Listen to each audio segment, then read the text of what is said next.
The Marsh House Papers. A Lovecraftian Noir by Paris Leventis. Part 1: The Road to Innsmouth. The hearse rolled through the fog like a ghost that hadn't realized it was dead. Its black paint drank the moonlight, and the engine's low growl echoed off the cliffs that hemmed the coast. Agios kept one hand on the wheel, the other resting on the butt of his revolver.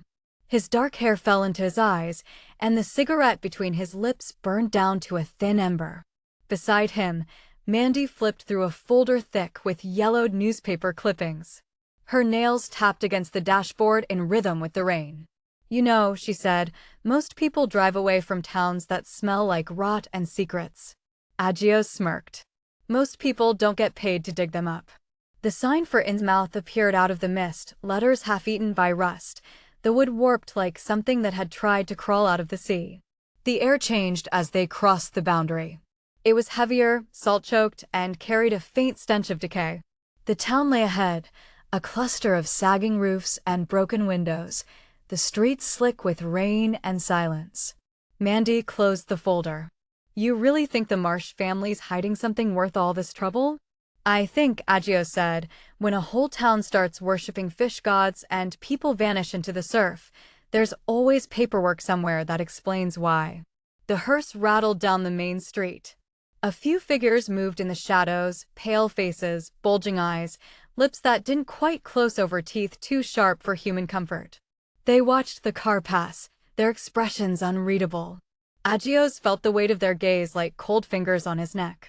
"Locals look friendly," Mandy muttered. "Friendly enough to eat you alive," Agios said. They parked near the old Gilman House Hotel, its signs swinging weakly in the wind. The yellow building leaned like it was tired of standing. Inside, the lobby smelled of mildew and old tobacco. A clerk with a face that seemed half-melted greeted them with a croak. "Rooms?" he rasped. "Just one," Agios said. "We won't be staying long." The clerk slid a key across the counter. His face was gaunt and his eyes were almost completely black. Mandy's eyes widened, but Agios didn't flinch.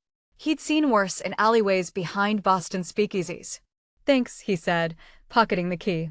"Say, you wouldn't happen to know if the Marsh house still stands?" The clerks replied. "Best not go there," he snarled. "Bad tides. Bad blood." Agios smiled thinly. "I've got both." Part 2: The House on the Hill. The Marsh house loomed over Innsmouth like a specter. Its windows were blind. Its grand architecture, however, was remarkably intact, though the east wing roof did sag from neglect and the iron gate creaked open as if welcoming them in. The rain had stopped, but the air was thick with the smell of brine and rot. Mandy adjusted her trench coat and flashlight. "You sure about this?" Agios lit another cigarette. "Sure as hell." They stepped inside. The foyer was a cathedral of dust. Portraits of long-dead Marshes stared down from the walls, their eyes painted too lifelike. The floorboards groaned underfoot. Somewhere deep in the house, water dripped steadily, like the ticking of a clock that had forgotten time. Mandy shone her light across a table stacked with ledgers and sea charts. "Looks like they were tracking shipments." Agios flipped one open. The handwriting was elegant, but the cargo listed was anything but ordinary. Artifacts, origin, unknown. Destination, Deepwater Vault. "Deepwater Vault," he murmured. "Sounds like a place you don't come back from." A sound echoed from upstairs, a slow, dragging shuffle. Mandy froze. Agios drew his revolver.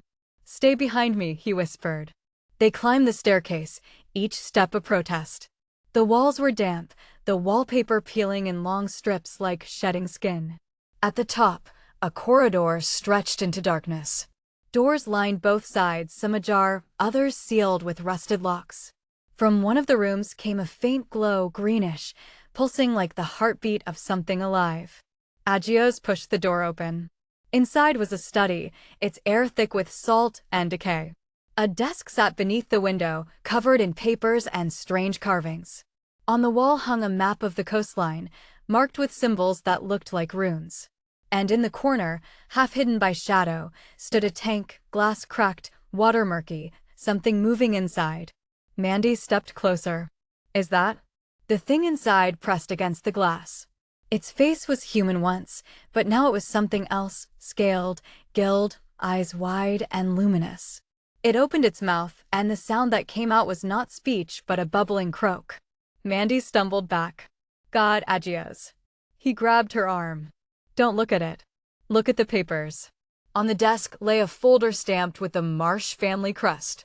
Inside were letters, correspondence between Obed Marsh and unnamed associates. The words were faded but legible. The covenant must be maintained. The deep ones demand tribute. The bloodline ensures favor. Agios's joy tightened. So it's true. The Marshes made a deal. Mandy's voice trembled. With what? Agios looked at the tank. With the sea. Part 3. The Descent. The rain had stopped, but the house still dripped. Water slid down the walls like sweat from a fever dream. Agios crouched beside the desk, running his fingers along the warped floorboards. Beneath the dust, he felt a faint seam, too straight, too deliberate. Trapdoor, he muttered. Mandy knelt beside him, flashlight trembling in her hand. You think it leads to the vault? I think it leads somewhere the Marshes didn't want anyone to find. He pried the boards loose with the butt of his revolver. The wood came up with a groan, revealing a narrow stairwell spiraling into darkness. The air that rose from below was cold and wet, thick with the smell of salt and rusted iron. Mandy swallowed. Smells like the ocean. Agios lit his last cigarette. Then we're heading the right way. The stairs wound down forever. The deeper they went, the more the walls changed, brick giving way to stone giving way to something older, slick and green, carved with symbols that pulsed faintly in the light. The sound of the sea grew louder, though they were still far from the shore. Mandy's voice was barely a whisper. Agios, these markings. They're not human. He touched one. It was warm. Neither are the people upstairs. At the bottom of the stairs lay a tunnel, half-flooded, the water black and still. Pipes ran along the ceiling, dripping steadily. The air vibrated with a low hum, like a choir singing from beneath the waves. They followed the tunnel until it opened into a vast chamber, the deep-water vault. The ceiling arched high above, lost in shadow. Stone pillars rose from the water, each carved with faces that were neither fish nor man. In the center stood an altar, and upon it, a chest bound in iron and coral. Mandy's breath caught. That must be it. Agios stepped forward, boots splashing through the shallow water. Stay close. The chest was locked with a mechanism that looked more biological than mechanical, tendrils of metal twisted like veins, pulsing faintly. He drew his knife and sliced through them. The chest shuddered, then opened with a hiss. Inside were papers, brittle, water-stained, but intact. Ledgers, letters, maps. The truth of Innsmouth written in ink and madness. Mandy lifted one sheet. They kept records of every offering, every name, every bloodline. Agios scanned the pages. And every deal they made with whatever's down there. A sound echoed through the vault, a splash, then another. The water rippled. Shapes moved beneath the surface, luminous eyes rising like lanterns. Mandy froze. Agios. He holstered his revolver, grabbed the papers, and shoved them into his coat. Run. They sprinted through the tunnel, the sound of pursuit growing louder, claws scraping stone, voices bubbling in a language that hurt to hear. The stairwell loomed ahead, but the water surged behind them, rising fast. Mandy slipped. Agios caught her, pulling her up as a scaled hand broke the surface, reaching for her ankle. He fired once, the shot echoing like thunder. The hand vanished in a spray of black blood. They climbed, lungs burning, until the trapdoor slammed shut above them. Agios threw his weight against it, breathing hard. Mandy pressed her back to the wall, trembling. What were those things? He looked at her, eyes dark. The Marsh's gods. And they're awake. Outside, the storm had returned. Lightning flashed over the town, illuminating the streets below, figures emerging from doorways, their faces pale and gleaming, eyes wide and unblinking. The whole of Innsmouth was moving toward the Marsh house. Mandy clutched the folder. We have to get out. Agios nodded. We've got what we came for. Now we just have to survive. They ran for the hearse, the rain hammering down like nails. The engine roared to life, tires skidding on the wet cobblestones. As they sped through the streets, the townsfolk turned to watch, Hundreds of them, silent, their mouths opening in unison to chant something that sounded like the sea itself. Mandy looked back. They're following us. Agios gritted his teeth. Let them. I've got bullets and bad habits. They didn't stop until Innsmouth was a smear of shadow in the rearview mirror. The folder lay between them, its contents whispering of ancient pacts and drowned civilizations. Mandy stared at it, then at Agios. What do we do with it? He flicked Ash out the window. We publish it. We burn it. We decide later. Right now we live. The hearse rolled on through the night, headlights cutting through the fog. Behind them, the ocean churned, restless, as if something beneath the waves had noticed their escape. Agios glanced at the horizon. Whatever's down there, it won't stay quiet forever. Mandy nodded, her voice soft but steady. Then we'll be ready. Part 4, The Revelation. The highway unfurled ahead of them like a strip of wet obsidian, the hearse's headlights carving tunnels through the fog. Agios kept one hand on the wheel, the other pressed against the folder inside his coat as if it might leap out and bite him. Mandy sat rigid in the passenger seat, her fingers white around the flashlight she hadn't realized she was still holding. For a long time, neither spoke. Finally, Mandy exhaled. Agios. Those things in the water. They weren't just protecting the vault. They were waiting. Agios didn't look at her. Yeah, I noticed. And the townspeople. Not people anymore. The wipers squealed across the windshield, smearing rain and sea spray into streaks. The storm behind them hadn't faded. If anything, it was growing, a wall of black clouds rolling inland like a living thing. Mandy glanced back. It's following us. Agios flicked Ash out the window. Innsmouth doesn't like loose ends. The papers speak. They pulled off the road into a deserted rest stop, a single flickering lamp, a picnic table warped by weather, and a vending machine humming like it was trying to stay awake. Agios killed the engine. The sudden silence was deafening. He spread the papers across the hood of the hearse. Mandy held the flashlight steady. The documents were worse than they'd imagined. Letters from Obed Marsh describing the First Communion with the Deep Ones. Ledgers listing offerings, not fish, not gold, but names. Entire families traded for eternal favor. Maps of tunnels beneath the town, some leading miles offshore. And a final page, written in a hand that shook with either fear or devotion. The sea remembers its bargains. The sea remembers its children. When the tide turns, the land shall drown, and the faithful shall rise. Mandy's voice cracked. Agios, this isn't just a cult. It's a prophecy. Agios tapped the page. And it's overdue. The sea answers. A low rumble rolled across the sky. Not thunder, something deeper, older. The ground trembled beneath their feet. Mandy stepped back. What was that? Agios didn't answer. He was staring past her toward the coastline. The ocean was rising, not in waves, but in a single, massive swell that glowed faintly from within, as if lit by a city beneath the surface. Shapes moved inside it. Tall shapes. Scaled shapes. Human shapes. Mandy grabbed his arm. Agios, we need to go. Now. He didn't move. They're not coming for us. She blinked. What? They're coming for the papers. As if on cue, the swell broke, not into water, but into figures. Dozens of them, wading onto the shore with the slow, deliberate certainty of creatures who had all the time in the world. Their eyes glowed like lanterns. Their gills fluttered in the cold air. One stepped forward, taller than the rest, its skin a mottled green-gray, its jaw too wide, its teeth too many. It raised a webbed hand toward the hearse. Mandy whispered, Agios, that one looks like a marsh, he finished. The creature spoke, its voice a bubbling croak that somehow carried across the distance. Return, what is ours? Agios lit a cigarette with steady hands. Come and get it. The choice. The creatures surged forward. Agios grabbed the papers, stuffed them back into the folder, and threw himself into the driver's seat. Mandy barely had time to slam her door before the hearse roared to life.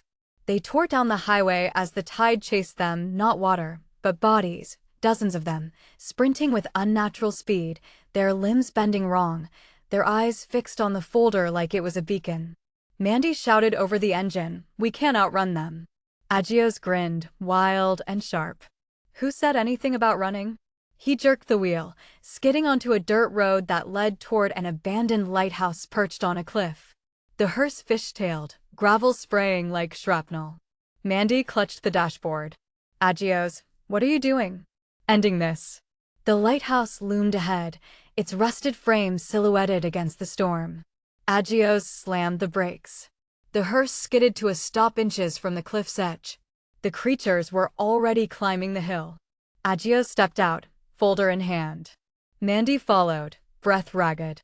"Agios," she said softly, "if you throw those papers into the sea, they'll stop chasing us," he finished. Innsmouth goes back to being a rumor. "And if you don't?" He looked at her, really looked at her, and she saw the truth in his eyes. "If I don't, the world learns what Innsmouth really is." The creatures crested the hill, surrounding them in a semicircle. The leaders stepped forward, gills flaring. "Choose."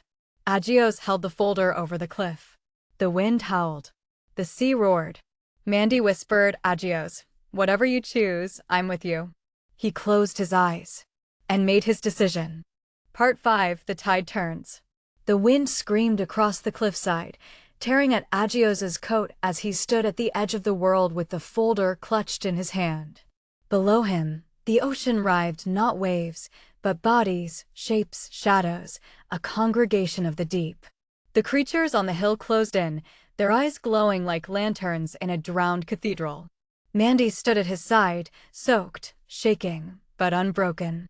"Agios," she said softly, "whatever you choose, choose it for the world, not for them." He didn't answer. He couldn't. The storm was too loud, the sea too alive, the creatures too close. The leader stepped forward, its voice a bubbling croak that vibrated in Agios's bones. "Return, the covenant." Agios stared at the folder, the brittle papers, the ink that had survived decades underwater, the truth that could shatter Innsmouth's secrecy forever. He thought of the vault. He thought of the tank. He thought of the faces in the town, half human, half something else, all watching him with hunger and hope. He thought of Mandy's hand brushing his when she slipped on the stairs. He thought of the world beyond Innsmouth, the world that had no idea what slept beneath its waves. And then he made his choice. Agios stepped back from the cliff. The creatures hissed. Mandy's breath caught. He held the folder tight against his chest. "No," he said. "You don't get this back." The leader's gills flared. "Then, drown." The sea rose. Not in a wave, in a wall. A living, breathing mass of water and bodies and ancient hunger.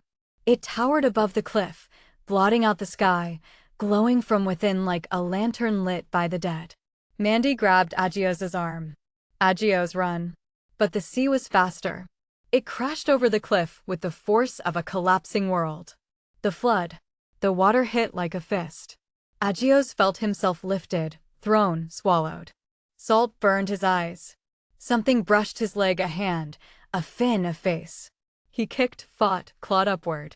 He broke the surface, gasping. "Mandy," he shouted, voice shredded by the storm. A flash of lightning revealed her clinging to a piece of driftwood, hair plastered to her face, eyes wide with terror. "Agios." He swam toward her, the folder still somehow in his grip. The sea surged again, pulling them apart, then slamming them together. He grabbed her wrist. "Hold on." "I am." The creatures swam beneath them, silhouettes with too many limbs, too many eyes, too much purpose. They circled like sharks waiting for the moment the prey tired. Agios kicked hard, dragging Mandy toward the rocks. The lighthouse loomed above them, its rusted frame groaning in the wind. "Up," he shouted. They climbed, slipping on wet stone, fingers bleeding, lungs burning. The sea clawed at their heels, but they reached the base of the lighthouse just as another wave smashed against the cliff. Agios shoved Mandy through the broken doorway. He followed, slamming the rusted metal door shut behind them. The sea hammered against it like a battering ram. Mandy collapsed against the wall, coughing. "Agios, the papers." He held up the folder. "Still here." She laughed, a wild, hysterical sound. "You're insane." Probably. The beacon. The lighthouse interior was a skeleton, rusted stairs spiraling upward, broken glass crunching underfoot, the smell of mold and old oil thick in the air. The storm outside roared like a living thing. Agios looked up. If we can get the beacon working. Mandy stared at him. Agios, it's been dead for decades. Then we bring it back. They climbed, the metal groaning under their weight. Below them, the sea pounded the cliff and the creatures' voices rose in a chorus of bubbling chants. At the top, the lantern room was shattered, but the machinery remained: rusted gears, a cracked lens, a generator that looked like it hadn't tasted electricity since Prohibition.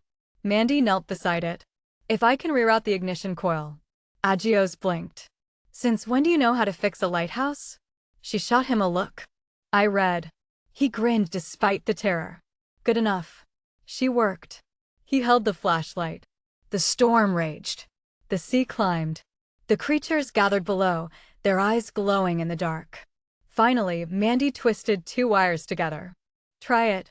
Agios slammed the switch. Nothing. He slammed it again. A spark. A hum. A low, rising whine. The beacon flickered. Then roared to life. A column of blinding white light shot across the storm, cutting through the darkness like a blade. The creatures screamed. The sea recoiled. The storm shuddered. Agios stared. What the hell? Mandy's voice trembled. The deep ones, they hate the light. Good, he said. Let's give them plenty. The last stand. The creatures surged up the cliff, clawing at the rocks, their bodies steaming in the beacon's glare. Agios fired until his revolver clicked empty. Mandy hurled broken glass, rusted tools, anything she could grab. The sea roared in fury. The lighthouse shook. The beacon blazed. Agios grabbed the folder and held it high. You want this? He shouted into the storm. Come and take it. The leader climbed the cliff, its skin blistering in the light, its eyes burning with ancient rage. It reached the top. It lunged. Agios stepped forward. Mandy screamed. The lighthouse groaned. The sea rose. The beacon flared. And everything went white. Part 6. After the light. The world returned in pieces. First came sound, a low, distant hum, like the ocean remembering how to breathe. Then came the cold, seeping into Agios's bones. Then came pain, sharp and insistent, reminding him he was still alive. He opened his eyes. The lighthouse was gone. Not destroyed, erased. Only the twisted metal frame remained, jutting from the cliff like the ribs of some ancient beast. The storm had passed, leaving the sky washed clean and pale. The sea below was calm, too calm, as if nothing had happened at all. Agios lay on the rocks, half submerged, the folder clutched to his chest like a lifeline. His coat was torn, his knuckles raw, his ribs screaming with every breath. Mandy. His voice was a rasp. He forced himself upright, vision swimming. The world tilted, then steadied. He scanned the shoreline. Mandy. A faint cough answered him. He stumbled toward the sound, slipping on whetstone, ignoring the pain. Behind a cluster of boulders, half buried in seaweed and foam, Mandy pushed herself upright, hair plastered to her face, eyes dazed but alive. Agios dropped to his knees beside her. You okay? She blinked at him, then laughed, a small, broken sound. Define okay. He pulled her into a rough, desperate embrace. She clung to him, trembling. You held onto the papers, she whispered. Yeah, he said. I'm stubborn.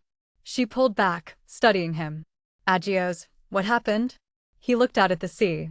The water was glass smooth. No creatures. No glowing eyes. No towering swell. Just the quiet, endless blue. I think, he said slowly, the light hurt them. Badly. Hurt them enough to stop them? He didn't answer. Because he didn't know. The shoreline. They climbed the cliff together, leaning on each other, every step a reminder of how close they'd come to being swallowed whole. At the top, the world looked wrong, too bright, too empty, too still. The road was cracked and wet, the hearse nowhere in sight. The storm had taken it, or the sea had claimed it. Either way, it was gone. Mandy wrapped her arms around herself. Agios, look.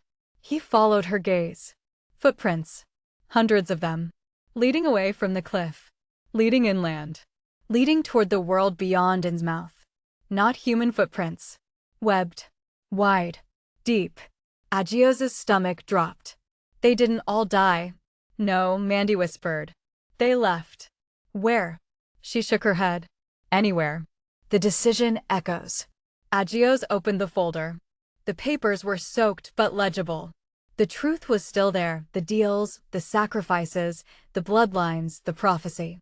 Everything Innsmouth had hidden for a century. Mandy watched him. You could still destroy it. Yeah, but you won't. He closed the folder. No, because the world needs to know. He looked at the footprints stretching into the distance. Because the world needs to be ready. The road ahead. They walked until they reached the highway. A single truck rumbled toward them, its headlights cutting through the morning haze.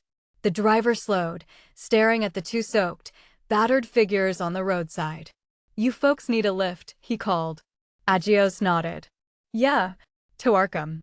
The driver jerked his thumb toward the passenger door. Hop in. Mandy climbed in first. Agios followed, the folder resting on his lap like a sleeping serpent. As the truck pulled away, Innsmouth disappeared behind them, swallowed by fog, erased by distance, but never truly gone. Mandy leaned her head against the window. Agios, do you think they'll come back? He lit a cigarette, the flame trembling in his bruised fingers. They never left. She looked at him. What do we do now? He exhaled smoke, eyes fixed on the horizon. We warn people. We publish the truth. We find the ones who walked out of the sea. And then, he gave her a tired, crooked smile. Then we hunt monsters. Mandy smiled back, small, fierce, unafraid. Good, she said. Because I'm not done fighting. The truck rolled on, carrying them toward the rising sun, toward Arkham, toward whatever waited next. Behind them, far out at sea, something stirred beneath the waves. Something vast. Something ancient. Something awake. And the tide began to turn again. Part 8, The Arkham Files. The truck dropped them at the edge of Arkham just after dawn. The sky was a pale bruise, the sun struggling to break through the haze. Agios and Mandy stood on the sidewalk, soaked, battered, and carrying a folder that felt heavier than any weapon. Miskatonic University rose ahead of them, a sprawl of Gothic towers and ivy-choked walls, its windows dark and watchful. Even in daylight, the place felt like it was holding its breath. Mandy shivered. I've read about this place. They say the library has books that shouldn't exist. Agios adjusted his coat. Good. We've got papers that shouldn't exist. They crossed the quad, their footsteps echoing on the wet stone. Students hurried past, oblivious to the storm that had nearly swallowed the world hours earlier. The normalcy felt obscene. Agios pushed open the heavy oak doors of the Orne Library. Inside, the air was thick with dust and old secrets. Shelves towered overhead, packed with volumes bound in leather, skin, and stranger materials. A librarian with silver hair and eyes too sharp for comfort looked up from her desk. Can I help you? She asked. Agios set the folder on the counter. We need to speak to someone who knows about Innsmouth. Her expression didn't change, but something in her posture did, a tightening, a flicker of recognition. Follow me, she said. The restricted wing. She led them through a maze of corridors until they reached a door reinforced with iron bands. A sigil was carved into the wood, a shape that made Mandy's stomach twist. The librarian unlocked it with a key that looked older than the building itself. Inside was a long room lit by green-shaded lamps. Tables were covered in manuscripts, artifacts, and maps that pulsed faintly under the light. At the far end sat a man in a tweed coat, spectacles perched on the end of his nose. He looked up. His eyes were tired, haunted. Agios, he said. I wondered when you'd come. Agios stiffened. Professor Armitage. Mandy blinked. You know him? Worked a case for him years ago, Agios muttered. Didn't end well. Armitage gestured to the chairs. Sit. Show me what you've brought. Agios opened the folder. The professor's face drained of color. My God, he whispered. These are the original Marsh covenants. The genealogies. The Deepwater maps. This is everything we feared. Mandy leaned forward.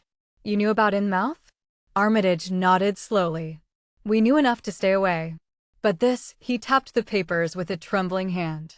This changes everything. Agios lit a cigarette. We figured as much. Armitage spread the documents across the table, scanning them with growing horror. The prophecy, the tide, the awakening. Agios, this isn't just about Innsmouth. It's global. The Deep Ones have colonies across the world. If the Marsh Pact has broken, it has, Agios said, then the others will rise. Mandy's voice was barely a whisper. How many others? Armitage removed his glasses. Dozens. Perhaps hundreds. The room seemed to tilt. Agios crushed his cigarette into a brass tray. So, what do we do? Armitage hesitated. There is one option. Mandy tensed. Which is? He opened a drawer and placed a book on the table. It was bound in something that looked disturbingly like scaled hide. The title was embossed in a language that hurt to look at. Agios frowned. What is that? Armitage's voice dropped to a reverent whisper. The Dagon Codex. The only surviving text written by those who first encountered the Deep Ones. It contains rituals, countermeasures, warnings. Mandy swallowed. And you think it can stop them? I think, Armitage said, it can tell us how to survive them. Agios leaned back. What's the catch? Armitage met his eyes. The codex is incomplete. The missing pages were taken by the Marsh family generations ago. Mandy's breath hitched. Taken where? Armitage pointed to a map on the wall, a map of the New England coast. A red circle marked a point offshore. A point labeled Devil's Reef. Agios exhaled slowly. Of course. Armitage closed the folder. If you want to stop what's coming, you'll need to retrieve the missing pages. Mandy stared at the map. From the reef? Underwater. Not just underwater, Armitage said. Beneath the reef lies the oldest Deep One temple on this coast. A place where no human has returned alive. Agios stood. Then it's a good thing we're not most humans. Mandy rose beside him. When do we leave? Armitage hesitated.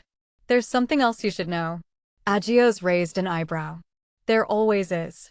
Armitage slid a final document across the table, a genealogy chart. The Marsh bloodline. At the bottom, a name had been added in fresh ink. Agios. The room went silent. Mandy stared at him, eyes wide. Agios, what is that? Armitage's voice was grave. It means the Marsh Pact is not just a threat to you. It is a claim on you. Agios's jaw tightened. I'm not one of them. No, Armitage said softly. But they believe you are. Mandy stepped closer to Agios, her voice fierce. They don't get to decide who you are. Agios looked at the map, the codex, the folder, the storm he'd dragged into Arkham. Devil's Reef, he said. We go at dawn. Armitage nodded. Then may whatever gods still listen have mercy on you. Agios lit another cigarette. They won't. Part 9, Devil's Reef. The boat Armitage secured for them was barely seaworthy, a rust-eaten fishing vessel that smelled of diesel, salt, and old fear. The captain, a gaunt man with eyes like whetstones, refused to speak except to mutter a single warning as Agios and Mandy climbed aboard. Don't look down. Agios didn't ask why. He already knew. The sea around Arkham was calm, unnaturally so. No wind. No waves. Just a flat, glassy expanse stretching toward the jagged silhouette of Devil's Reef rising from the water like the spine of some colossal, submerged beast. Mandy tightened her coat against the cold. It doesn't look natural. It isn't, Agios said. The captain steered them toward the reef, hands trembling on the wheel. As they approached, the water darkened, not from depth, but from something moving beneath the surface. Shapes. Shadows. Watching. Mandy swallowed. Agios. They know we're coming. He lit a cigarette, the flame flickering in the still air. Good. Saves us the trouble of knocking. The descent begins.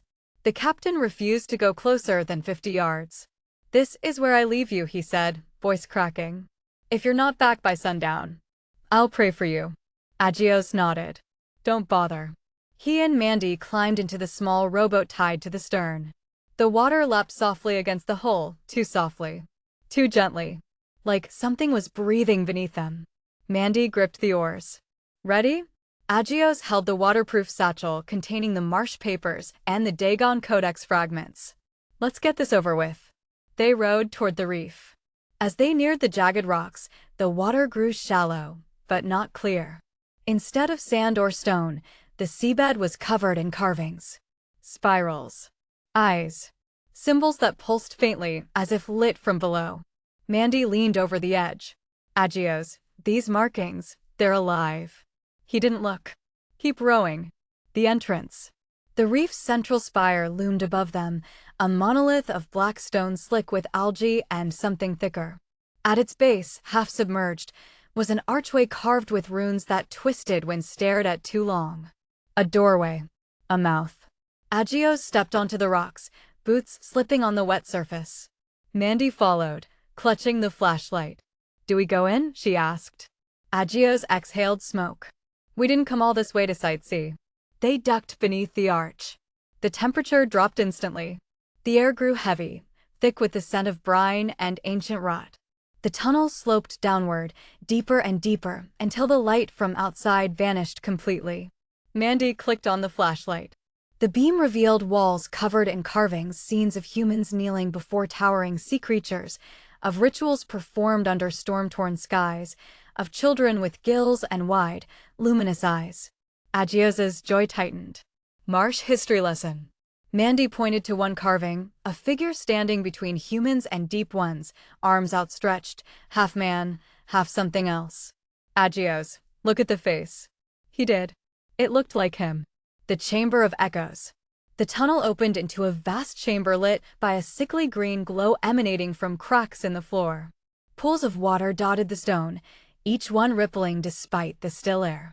In the center stood an altar carved from coral and bone, and on it lay the missing pages of the Dagon Codex.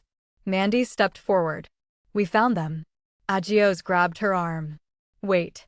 The water in the pools began to churn. Shapes rose from the depths, tall, scaled, ancient. Their eyes glowed with recognition. One stepped forward, larger than the rest, its body adorned with barnacles and coral growths like armor. Its voice was a deep, resonant rumble. "Child of Marsh." Agios froze. Mandy stepped between him and the creature. "He's not one of you." The creature tilted its head. "He carries our blood. He carries our memory. He carries our call." Agios spat. "I carry a gun. That's it." The creature ignored the remark. "You have brought the covenant. You have brought the codex. You have brought the choice." Mandy's voice trembled. "What choice?" The creature extended a webbed hand toward Agios. "Join us, or drown the world." The chamber shook. The water rose. The codex pages fluttered on the altar like dying birds. Agios stared at the creature, at the altar, at the ancient prophecy carved into the walls. Mandy grabbed his hand. "Agios, don't listen to them." He squeezed her hand back. "I'm not." He stepped toward the altar. The creatures hissed.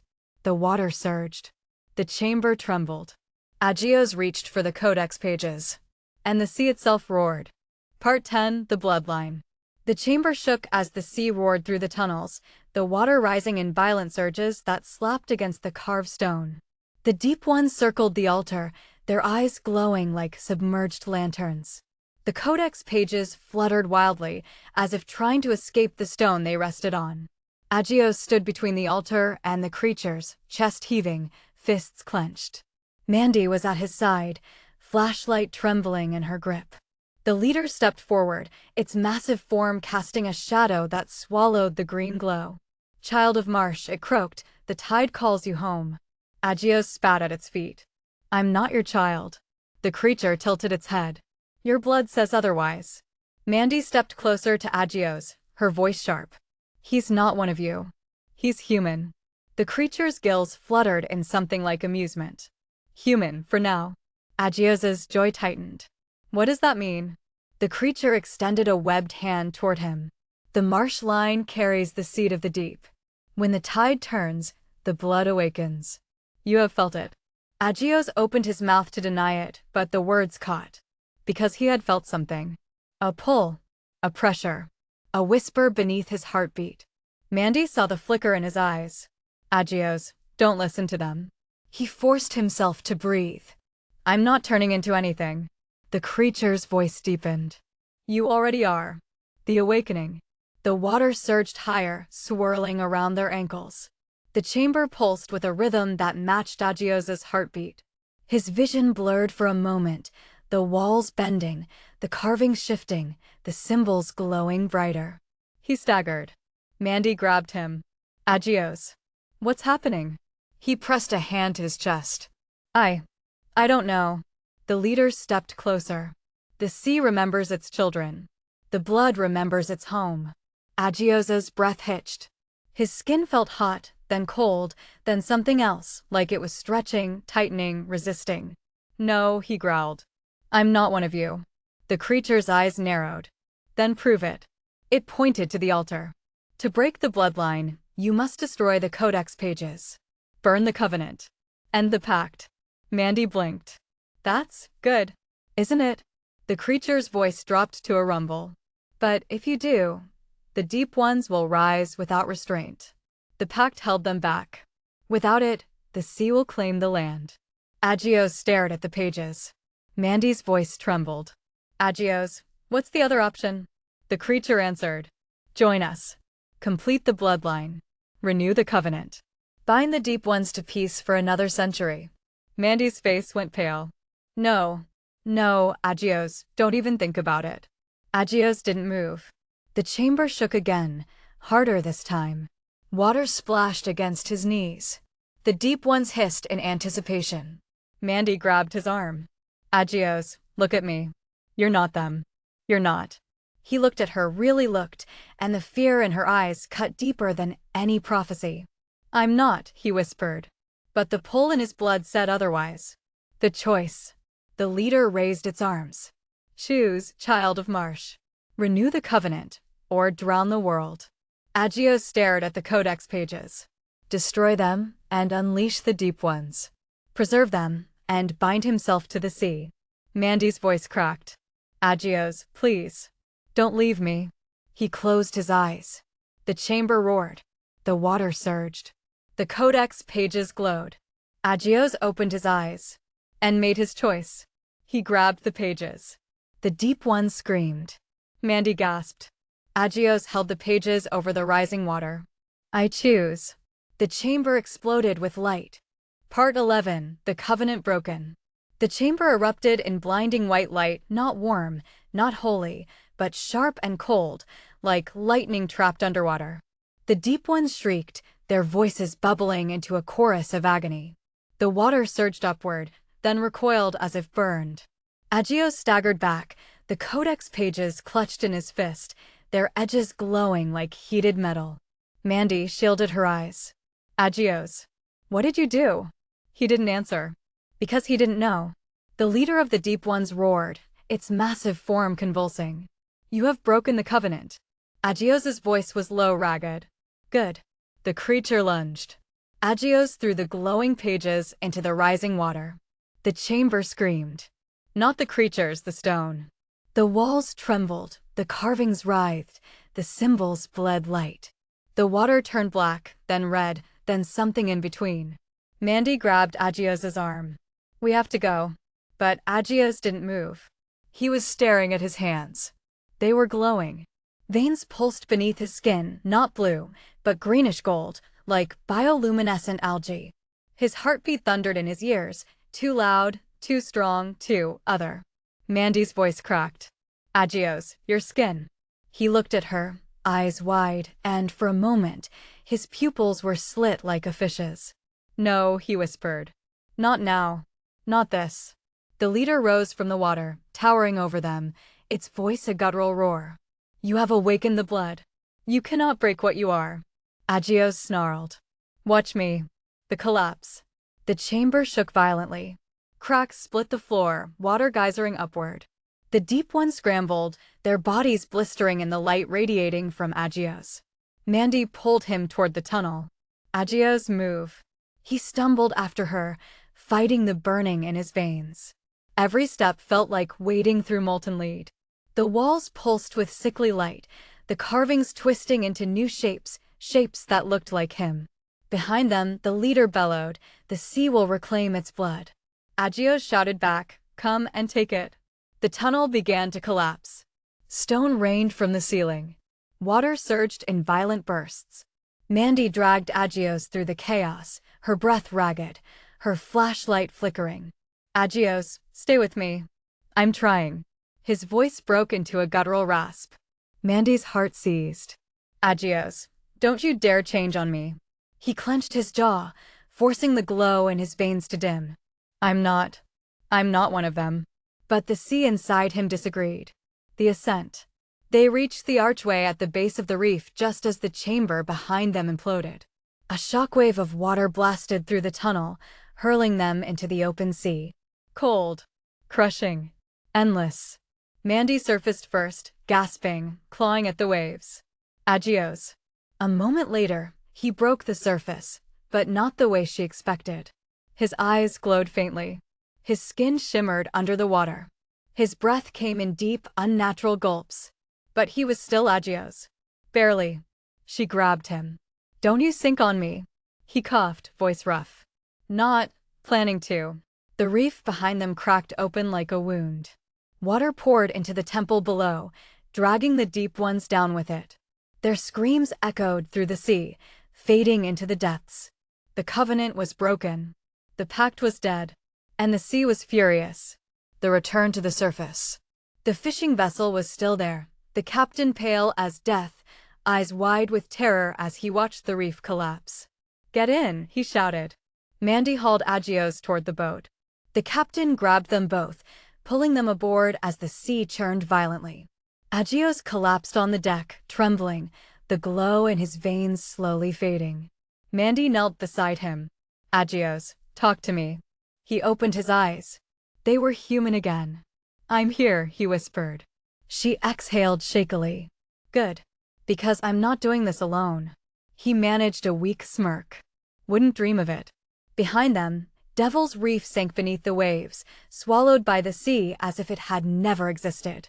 But the sea was not calm. It was rising, breathing, awakening. Agios stared at the horizon, jaw tight. Breaking the covenant didn't stop them. Mandy nodded. "No. It freed them." She took his hand. "Then we fight." He squeezed her hand back, eyes dark and determined. "We fight." The boat sped toward Arkham as the ocean behind them began to glow. Something vast moved beneath the surface. Something ancient. Something coming.